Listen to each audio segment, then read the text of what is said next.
Lord is good, no? And it's our a heart, no, really to serve. Ito naman ang heart namin ng church po. Mga kapatid, ba't namin ginagawa yung platform na to? Nung ano pa lang, nung pandemic pa lang, start namin ang virtual news event, especially in my case. Nagkaroon ako ng desire really to have that social media, no? O virtual ministry. Kasi nakita ko, everybody's here. And katulad nga nung revelation sa atin ng Panginoon, ang uso ngayon talaga yung internet. Eh, ano bang internet? Information highway ang tawag dyan. So, ang daming information dyan. Pinapato yan. So, diba? Kung lahat yan, nagbabato sila ng informasyon, and we can say, yung majority is, yung mga informasyon, hindi naman, we call it, information from the dark na ibig sabihin dun sa hindi nakakatulong sa mga tao, hindi naman lahat, no? Pero why not the light, no? You should invade, no? And sabi nga, occupy, okay? For the glory of God. Tama, lahat naman yung ginawa ng Panginoon for His glory. Tama ba? Okay, so maraming salamat. Ready na ba kayo? Okay, so let's start our sharing time for this evening. Again, ito po ay ating series teaching about the Holy Spirit. So different work niya sa believers, no? So para makita natin kung anong ginagawa ng banal na Espiritu sa ating buhay. Again, like yung sinasabi, we are saved by our Lord Jesus Christ, mga kapatid. Hindi para lang lumakad dito ng mga religyoso, hindi. Ang purpose of Jesus Christ, why He died on the cross, mga kapatid, He was buried, and after 3 days, He was resurrected, now seated at the right hand of the Father. The goal is, mga kapatid, one thing, so that the Spirit of God will return to the hearts of men. That's the purpose and the goal of redemption. Never religion. Tama ba? So when you are in Christ, mga kapatid, and you have acknowledged His Lordship, mga kapatid, in your life, good news, mga kapatid, the Spirit of God will reside again to your life. You will receive Him from your life. Therefore, mga kapatid, ibinabalik sa iyo ang dati mong katatayuan bilang anak ng kataas-taasang Diyos. I say amen. Tama ba? Kaya ang work ng Panginoon, ng Holy Spirit now in our lives, no? Kaya ang word niya is renewal. Okay? Renewing our mind. Again, the word renew, ibig sabihin, going back sa original mindset.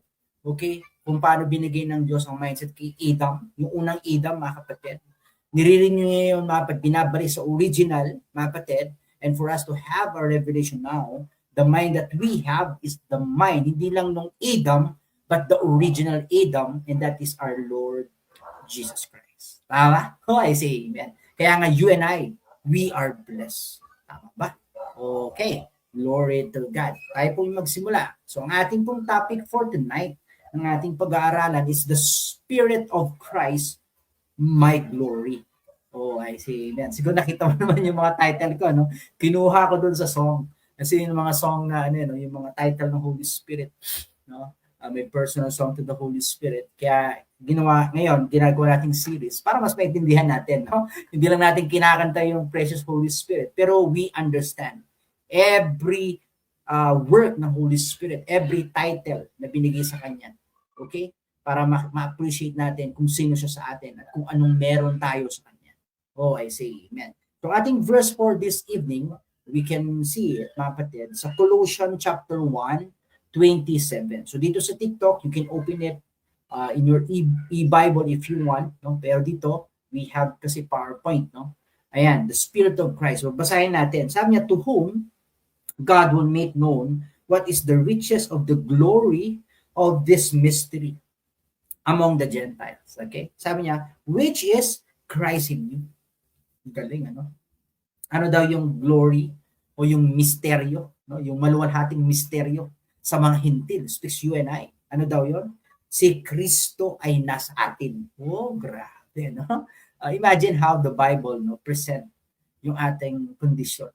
We have received that glorious mystery. I say amen. And that is Christ in us. Tama ba?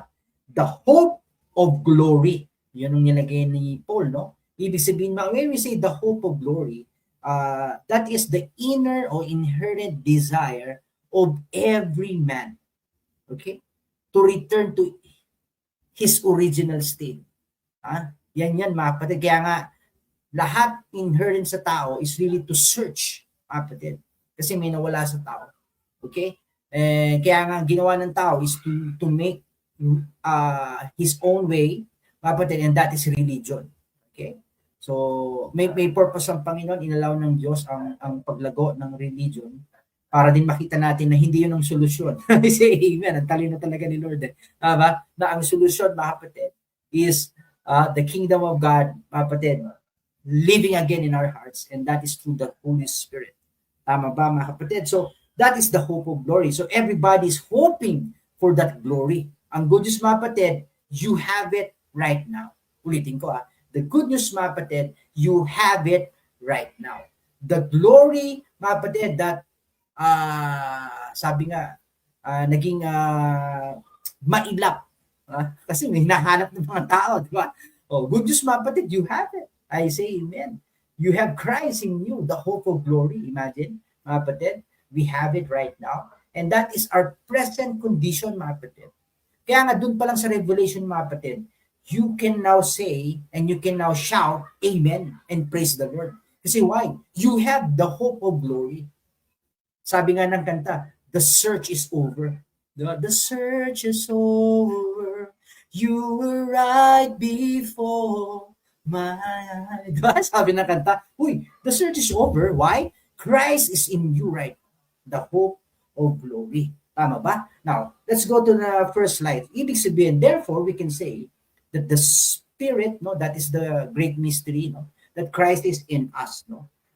Very important for us to see that, mga kapatid. Sabi nga, na binigay sa atin ng Panginoon yan. Okay? Next slide tayo.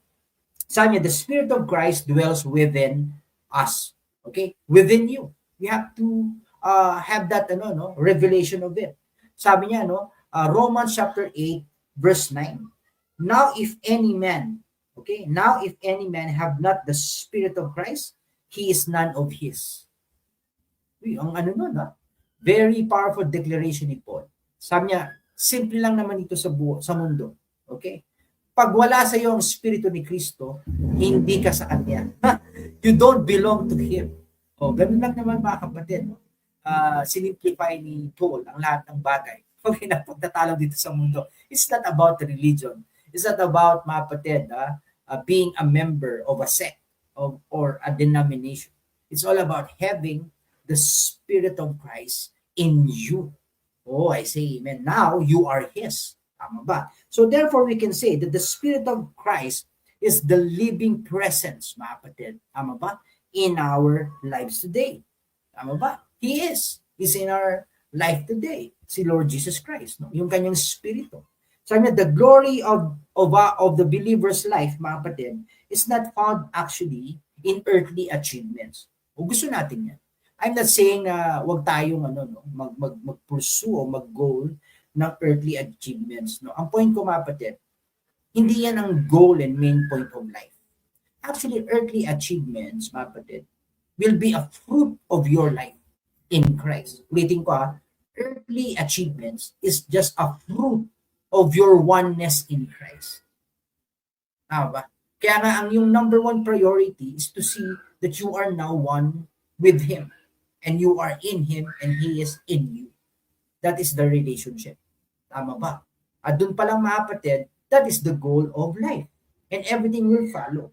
Tama ba? Sabi dyan, mga kapatid, Christ is not distant. Hindi siya malayo. Kasi nga nandito yung kanyang spirito. Tama ba? Kaya nga, it will be a revelation to us. Even in our worship time, you don't have to strive to feel the presence of God. You are carrying the presence of God. Pagpasok mo pa lang sa church, you are. Nandun. I say, you don't have to strive for it. Hindi ka kailangan sumigaw, Lord, bumaba ka na. Hindi. He is in you right now. I say, amen. So Christ is alive within His people.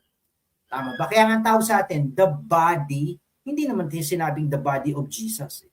The body of Christ. Bakit the body of Christ? Kasi He's the Spirit within the body. We are His body. Kaya nga si Jesus Christ now is living in a different bodies in the sense. I say amen. Kaya nga ang church, we can say that si Jesus Christ unlimited. Kasi nung si Jesus Christ nandito sa lupa, you have to see that He is limited. Kasi meron siyang katawan eh. Si Jesus Christ can never be in the same place at the same time. On His time, ha? Kaya nga yung fullness of God is only residing in Him on that moment.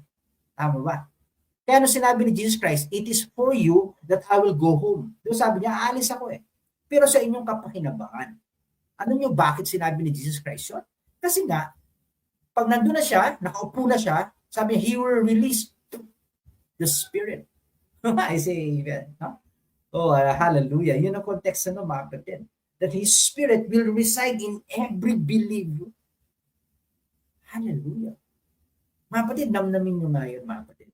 Yung Spirito ni Kristo nasa iyo. Wow. Kaya, mga kapatid, listen to me. Kung ano man ang pinagdadaanan mo, mga kapatid, yung solusyon is in you right now. Hallelujah. Tama? You don't need anybody in the sense to get the answer. The answer is in you right now. Glory to God. Now, I'm not saying that God will not use a man to help us. No, He will. But the answer is not from external, but is internal. Nandito ang solusyon. I say, He.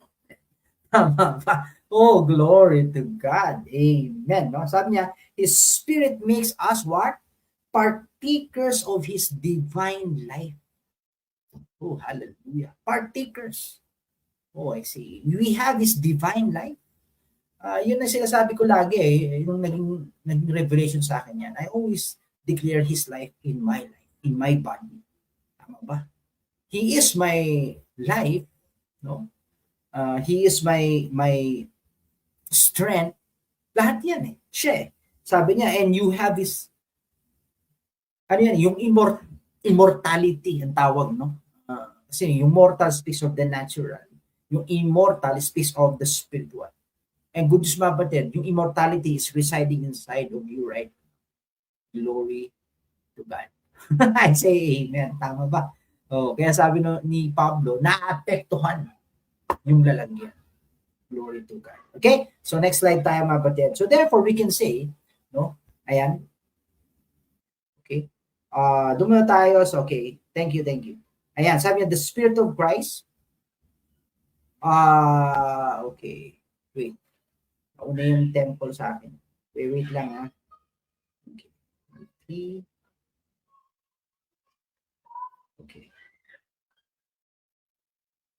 Okay, sabi niya no, you are the dwelling place of God. Sabi niya. 1 Corinthians 6:19. Sabi niya, know you not that your body is the temple of the Holy Spirit. Ano daw, yung katawan natin, templo ng banal na spirito. Sabi niya, which is in you. You have God and you are not your own. Kaya nga sinasabi ko mga kapatid, you have to see that revelation. Na itong katawan na ito, hindi talaga sa atin. Sa Diyos to. I say, amen. Kaya you have to see, no, kahit yung kanta nga, I will make room for you. Diba sabi nung kanta. Pero actually, the revelation is not just a room. God owns the house. I say amen. Tama ba? So therefore, the believer becomes the dwelling place of God. Tama ba? Sabi niya, the Holy Spirit dwells within as a living presence.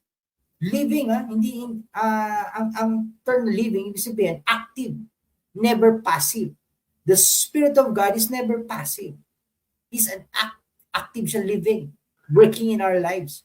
Kaya nga, we have to be sensitive dun sa mga promptings niya. Kasi yun ang mga gusto niyang gawin sa buhay natin. Tama nga. Kaya sabi niya, we are not our own, but we are purchased by His blood. So you are God's temple, then honor His presence. See, the presence of God is here. Tama ba? Ang kanyang spirito ay nananahan sa atin. Kaya nga, very important for us, mapatid, to take care of this body.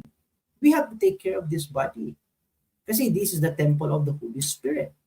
Kaya God is giving us wisdom and even giving us good food for us to be strong, mga kapatid. Kaya nga wisdom yan, mga kapatid. Yun ang tinuro sa akin ng Panginoon sa grace ng Lord. No? Kasi if you want to be, God will give you yung wisdom and siyempre, yung capacity, mga kapatid, really to be fit and to be healthy. Ang kaaway kasi ayaw niya maging healthy ka kasi nga he wants in the sense to limit you dun sa pwedeng gawin ng Diyos kasi we are limited when it comes to this body. Do you agree?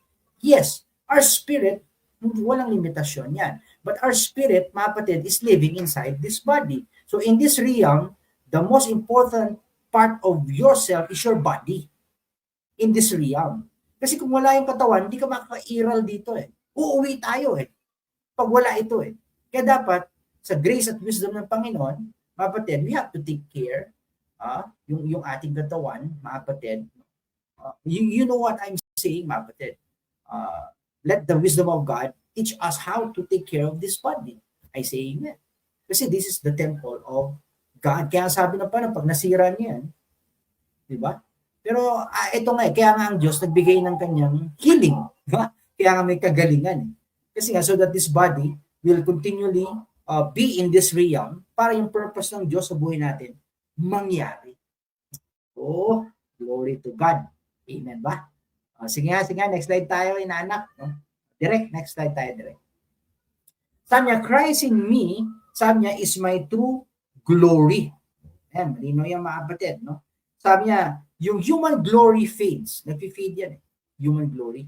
Sabi niya, but the glory of Christ is eternal. Sabi niya, people may glory in wisdom, health, wealth. Pwede mong i-glory yan. Diba? Matalino ako. Diba? Mayaman ako, makapangyarihan ako. Yung reputasyon ko. No, wala namang problema kung meron tayo niyan. Alam ko na magkakaroon tayo niyan. Okay, we have wisdom, we have power, we have reputation, but we don't glory on that. Our glory, mga kapatid, is what? That is Christ is in us. Si Kristo ay nasa atin. Si Kristo ay sumasa atin. Yan ang ating kaluwalhatian. Do you agree, mga kapatid? Do you agree? Yes. That is the real us in the sense. Our glory, mga kapatid. Sabi niya, the presence of Christ and the transforming power of the Holy Spirit. That is our glory. Christ is living inside of me. Grabe yun, mga kapatid. Kaya nga yun ang revelation sa akin ng Panginoong, mga kapatid. People, mga kapatid, listen to me. Your friends and my friends don't need to go to heaven to meet Christ. Sa Tagalog, hindi na kailangan pumunta sa langit para ma-meet si Kristo. Ang kailangan lang, maki-fellowship sa'yo. Kasi Christ is in me. Christ is in me. I say amen. Tama ba? I say amen. Kaya pagkasama ka nila, hindi nila alam, nakaka-fellowship nila si Kristo. The Christ is in us. Hindi na siya hiwalay sa atin Tama ba? We have to have that revelation na hindi na tayo pwedeng mahiwalay kay Kristo. Iisa na tayo Pinag-isa na tayo. I say amen sa spirit ng Espiritu ni Kristo. Ng Holy Spirit. Tama ba? Kaya ang ginagawa ng Diyos, katulad ng aking message nung last Sunday, that's the reason why God is spreading us out. Ba't tayo kinakalat? Para kumalat yung Espiritu ni Kristo. Kung nasaan kailangan si Kristo, nandoon tayo. Glory to God. Tama ba? Tama ba, mga kapatid? So very important yan Hindi religion Kung nasaan ka man, mga kapatid, nandoon si Kristo. Amen ba? Imagine, itong contention ko lagi. Kunyari kung basketball player ka, mahilig ka mag-basketball. Imagine si Jesus Christ, kung maglalaro si Jesus Christ. Sigurado ako, mas magaling pa kay Michael Jordan yan. Siyempre, siya lang nagbigay tsaka kay LeBron James, no? Siya nagbigay ng ability to play basketball. Tama. So therefore, kung bata, estudyante ka, pangarap mo maging basketball player, and you have Christ in you, so let Christ play through you. Glory to God. Tama. Whatever your gift is. Kaya nga sabi ko, yun ang blessing ng isang anak ng Diyos. You are loaded with gifts. May regalo ka galing sa Panginoon. And when your gift, mga kapatid, is empowered by the Spirit of God, that is the glory. I say amen. Tama? Hayaan natin yung Espiritu ng Diyos ang magbibigay ng yung extra. I say amen. That is the glory that we have. Christ is in us. Glory to God. Amen ba? We have to have that consciousness, no? Sabi nga, we are now in union with Him. No? May tinatawag tayong mga kapatid, no? Ayan, nakalagay dyan. The world celebrates eternal glory. Gusto natin yan. Wala namang problema yan. We have it now in Christ. But actually, when it comes to the kingdom of God, we celebrate, mga kapatid, internal glory. I say amen. Kasi internal glory, si Kristo yun eh. Glory to God, no? Kahit yung mga, kaya nga yung mga sikat na tawag natin, celebrity. Di ba? Kunyari, si LeBron James ngayon, sports celebrity siya. Bakit celebrity? Kasi people are celebrating with him sa success na meron siya. Do you get the point yung word na celebrity? Kaya tinawag siya ng celebrity kasi everybody celebrate with them sa kanilang na success. And people are attracted to them because of their success. Kaya tawag doon celebrity. Tama ba? Pero ang maganda sa ating mga kapatid, ang ating kaya na-attract ang tao sa atin not because lang yung success that we have o magkakaroon, but that is Christ is in us. Si Kristo na sa atin. That's internal glory. I say amen. I say amen. Tama ba? Glory to God. Glory to God. So very important yan mga kapatid. He is our glory. Si Kristo na nasa atin. Naalala ko yan before, nung bago pa lang po ako, if I can share this mga kapatid.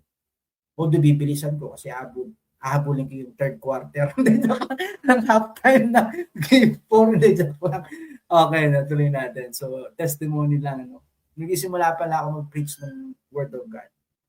Nahihiya ako pag may mga ibang nakikinig na alam kong mas ahead sa, especially kung mga pastor, alam kong ahead sa, kinakabahan talaga ako. Siyempre, inisip ko, makapagkamali. So, sabihin ko dito, di ba?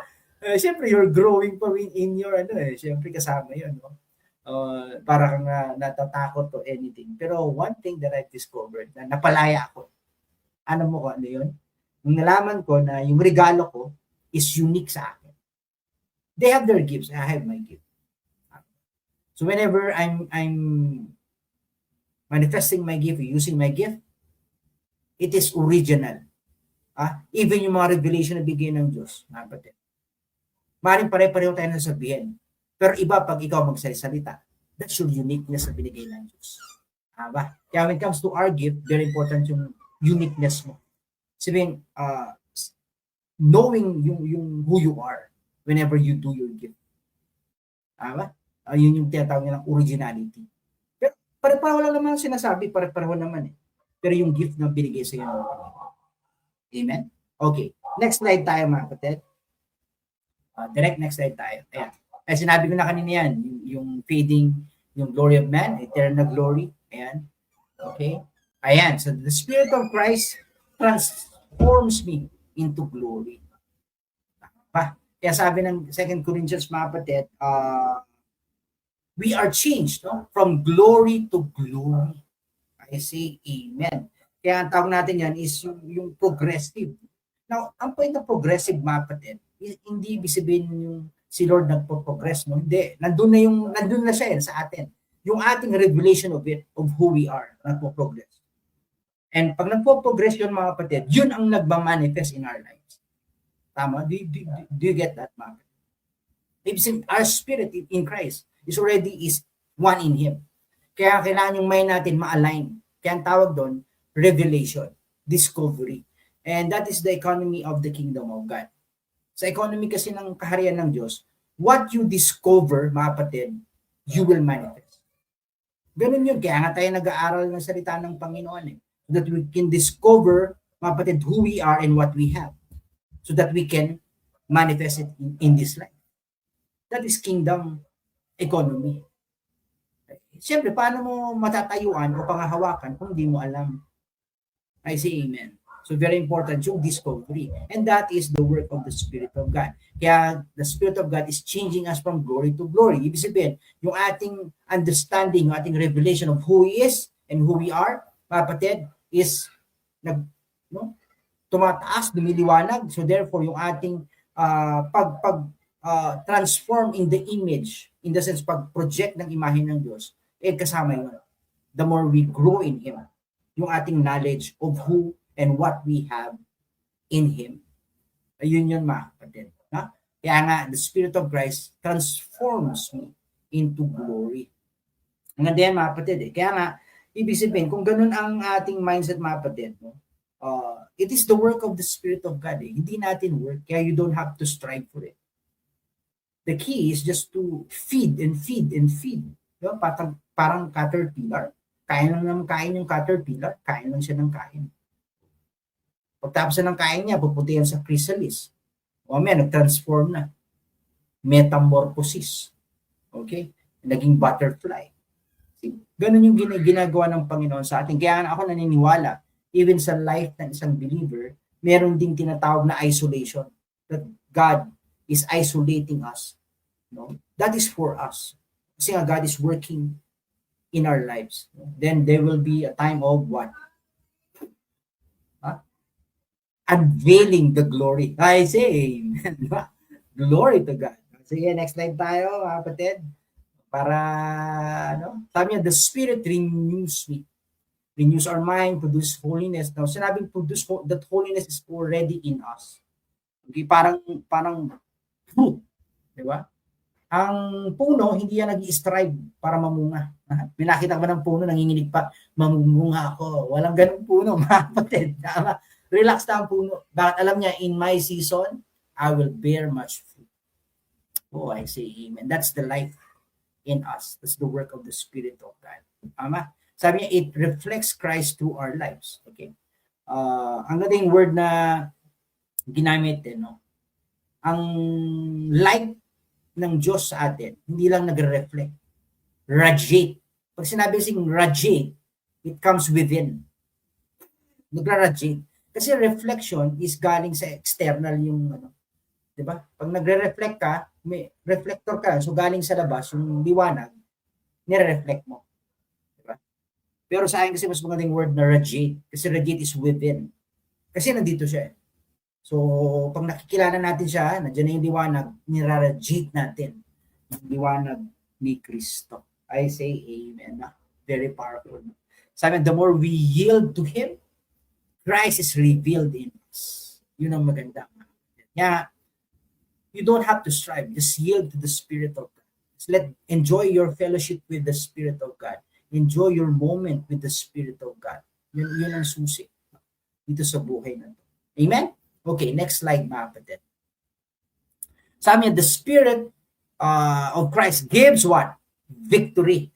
Oh, I say amen. Katagumpayan. Sabi niya, the Spirit of Christ empowers us, believers, mga kapatid, no, to victory. Panalo na kasi tayo, mga kapatid. Binibigyan na lang sa ating katagumpayan. Tama ba? Sabi niya sa kasalanan, sa takot, I say amen, sa condemnation, okay, and even spiritual, wala naman actually. Spiritual weakness in the sense, no?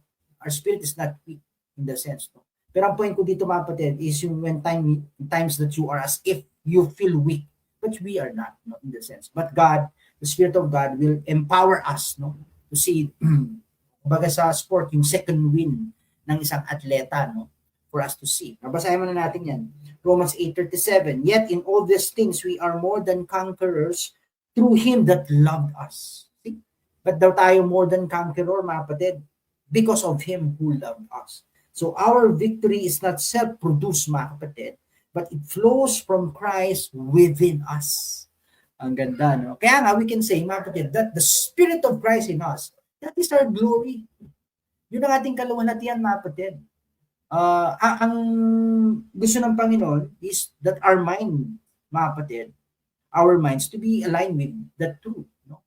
Kaya tayo nag-aaral ng salita ng Panginoon. Kaya tayo ay nagde-devotion. Bakit tayo ay hindi yan to score points with God, but rather, mga kapatid, for us to see who we are, to discover first who God is. Kaya tayo nagbabasa ng Word of God, mga kapatid, nakikinig ng teaching time, especially, ni Pastor Cha, and for you to grow in the knowledge of God. I say amen. And for you to discover your real self in Him. As we discover our real self, mga kapatid, lalakaran natin yun. Tatapakan natin yung dapat nating tapakan, na pinapatapakan ng Diyos. Bakit? Kilala natin yung sarili natin. I say amen. Kaya nga, hindi ito I always say this, mga kapatid, no? Yun kasi malino at turo sa ng Panginoon. Nagpapasalamat tayo, no? Marami tayong ginamit ng Panginoon for us to learn, mga kapatid. We honor them. But yung mga naituro kasi nila is naituro din naman sa kanila. Kaya ang tawag doon, yung sali-saling tradition. Tradition ang tawag. Church traditions, mga kapatid, denominational traditions, no? Doctrines o doctrinal traditions, mga kapatid. Sabi ko, we don't flow with traditions, mga kapatid. Si Jesus Christ o ang Espiritu ng Diyos din, mga kapatid, traditional, breaker. Ayaw nang maging traditional ka eh. Gusto niya lagi you go against the flow of everything. Kasi kung we will go with the traditional way of doing things, walang pagbabago.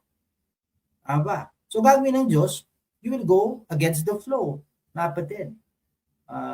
Sinad ko na yan, yung word na tradition, mga kapatid, kinuha yan sa word na to trade, yung word na trade. Ibig sabihin, yung mga nauna sa atin, tinitrade nila sa atin yung kanilang experience, no?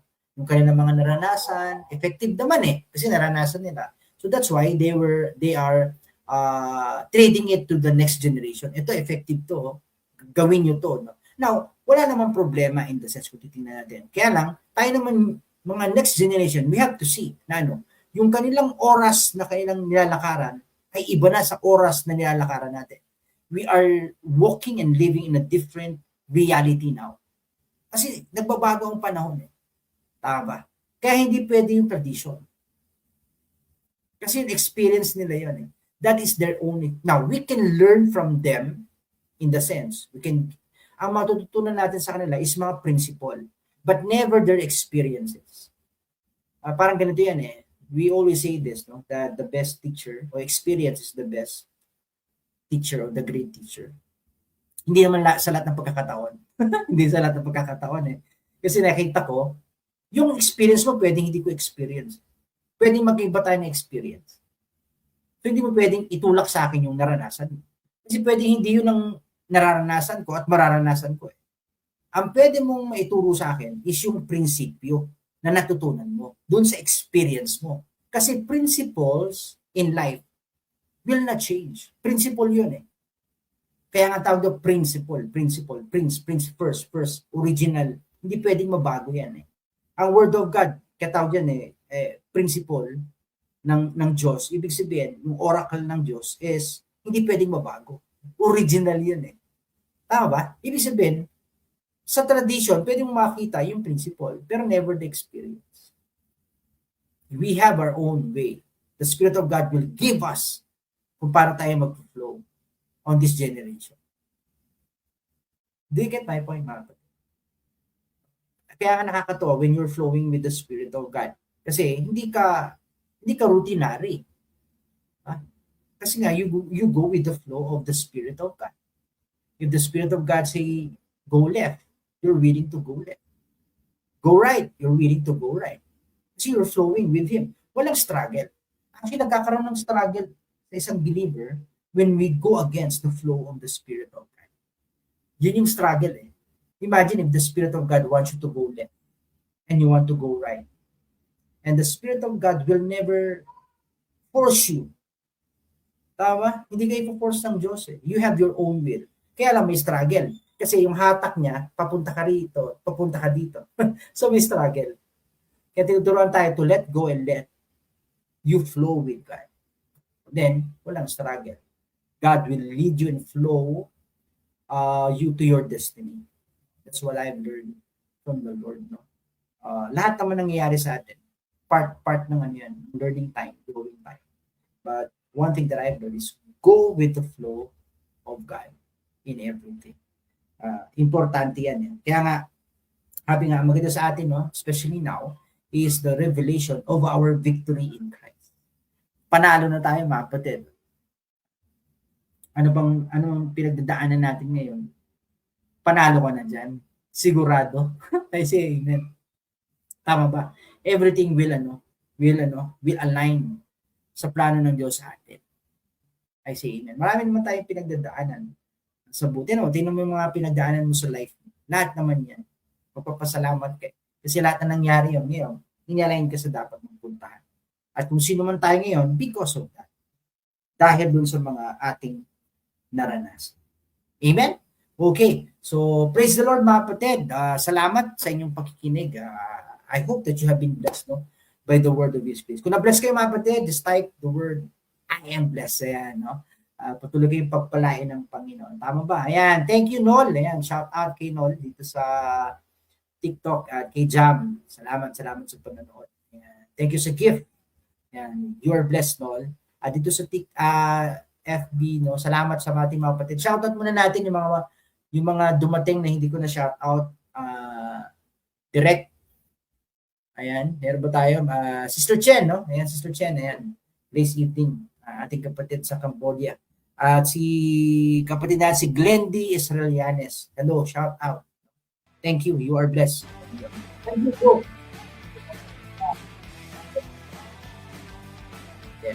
And again, blessed birthday, no, Ate Annie, at sa ating mga kapatid. See you next Wednesday. And tutuloy po natin itong ating series about the Spirit of God. Marami po tayong pag-aaralan.